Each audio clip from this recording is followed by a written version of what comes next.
ain't see me, you Stevie. Wondering how I reach more evolutions than Eevee and make it look easy. What is up, Earth's mightiest subscribers? It's Blerd without fear.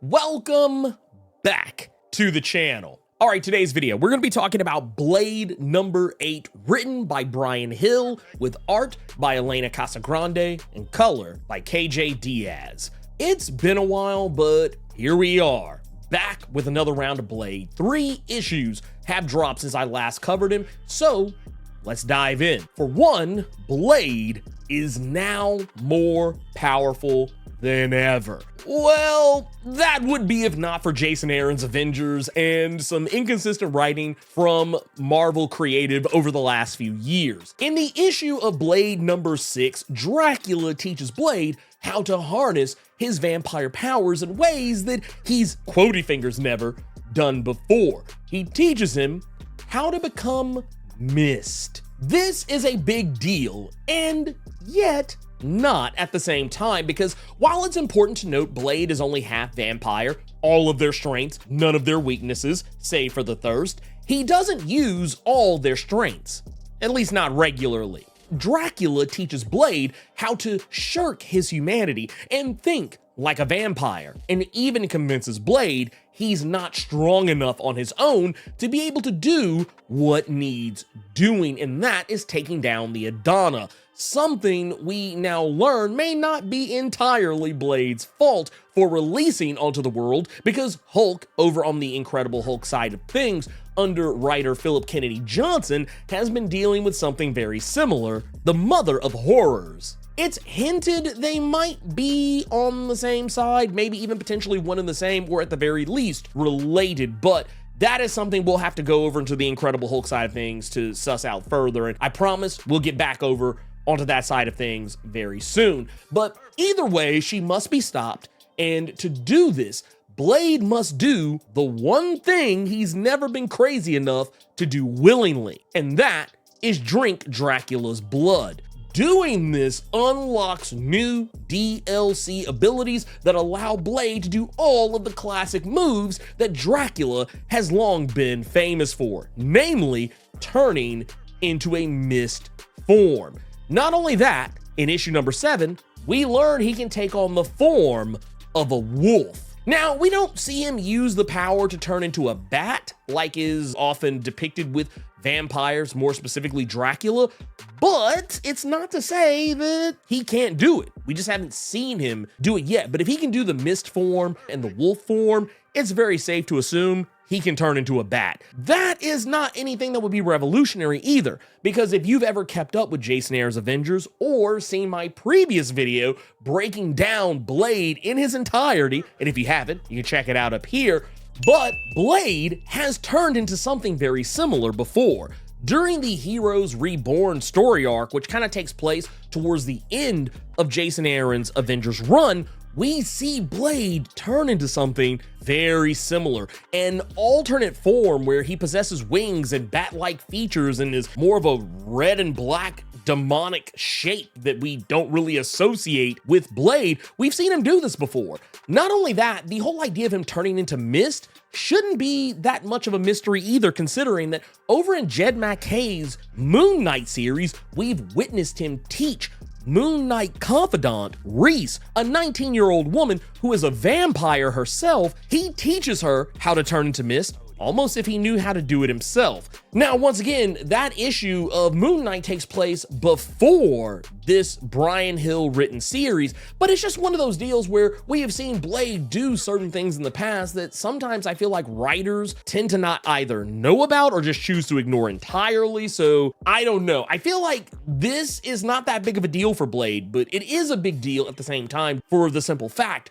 that maybe this time it'll stick. Another power that Blade could gain from having drank Dracula's blood is that he could learn how to create blood zombies, something that even Blade says he didn't know that Dracula could create at the very beginning of issue number 6, where he learns how to turn into mist. If he's going to gain some of Dracula's other abilities, that would be a handy one to have. Could you imagine Blade having an army of blood zombies, or hell, even blood clones of himself working alongside him as he's taking down quotey fingers, suckheads. Now, getting back into it, while he has hung out with the big green guy in his own series, helping him save the young man possessed by demons, he's now seeking the help of another former ally, and you could technically even call a frenemy, and that is the sister of Damon Hellstrom, Satana. He's asking her for help because he needs to go to hell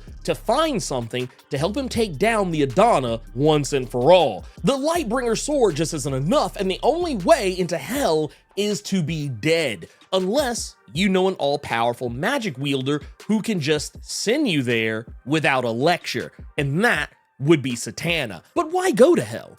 It's to get an army. This is something that happened in Blade number 7, where he let a demon who was possessing the young man take him over instead. And while he was connected to that demon, he learned of a method that could potentially help him against the Adana, and that was amassing an army of the dead. So he's going to pull a move that many who are fans of Lord of the Rings, both the books and films, criticize for not being utilized, which ultimately would have been a dumb idea in the first place, since, you know, Sauron is a necromancer, and that is amassing an army of spectral ghosts. But here, it may actually work out. Despite the Adana having mastery over monsters and demons herself, she does seem to have mastery over ghosts. It might not be the smartest move, but who knows? Maybe these ghosts are built different. But Blade doesn't walk away with the ghost army that he came to hell to get. What he is gonna get is the help of one ghost. The ghost of the very man he killed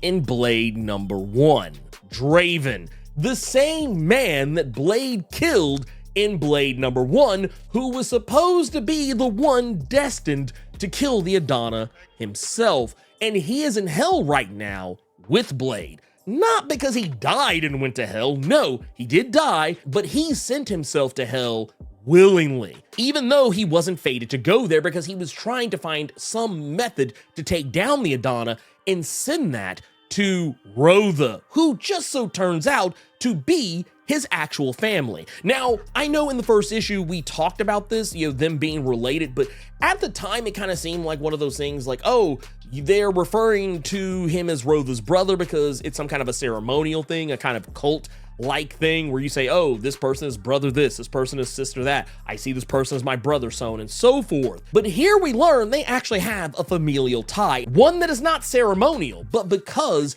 Draven is Rotha's father. And it all makes sense if you go back to earlier in the issue, where Tulip is referring to the fact that Rotha seems to look at Blade as though he's some sort of a father figure in the absence of having one herself. And now we can kind of see how this connection is going to make for some interesting interactions and conversations later on, because Blade, now face to face with the ghost of Draven, they will now team up, with Blade having snatched Draven's soul from hell and brought it back to the prime material plane. They are going to work together alongside Rotha, and presumably Tulip might be just along for the ride to face off with the Adana once and for all. Now, I do want to point out something that I feel is a little bit of a writing inconsistency here. And, you know, once again, I know I talked earlier about how Blade is depicted having obtained powers that he seemingly had before, but there's one that's in terms of where items are in respect to where we have seen them last. At the point where Blade is talking with Draven, when Draven brings up that a weapon that could potentially hurt the Adana, that one being the Lightbringer, the sword that was literally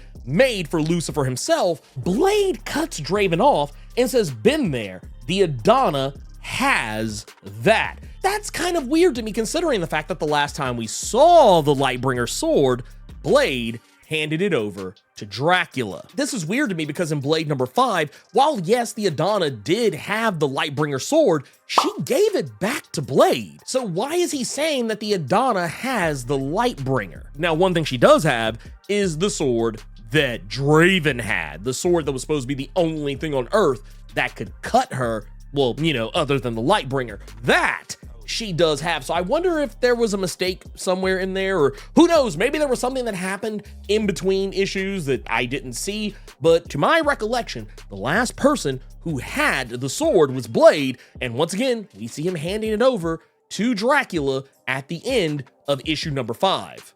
Now, as far as what happens after that is anyone's guess. And while I do say he gave the sword over to Dracula, that's actually not the case. It's more like he's presenting the sword towards Dracula, because if you go back into Blade number 6, Dracula doesn't speak as though he has ownership over the sword. What he's trying to do is prepare Blade to be able to wield it without it weighing so heavily on him, because the sword is evil, full stop. There is no way to make this sword a quotey fingers good sword. It is evil, therefore someone evil must wield it. And because Dracula is one of the most evil sumbitches that Blade knows, or at least by his perception, the most evil sumbitch that Blade knows, this is why Dracula was training him to use the sword in the first place. So Blade actually has possession of it. It's just the fact that he's not walking around wielding the sword in every issue now, because it's too much for him to bear.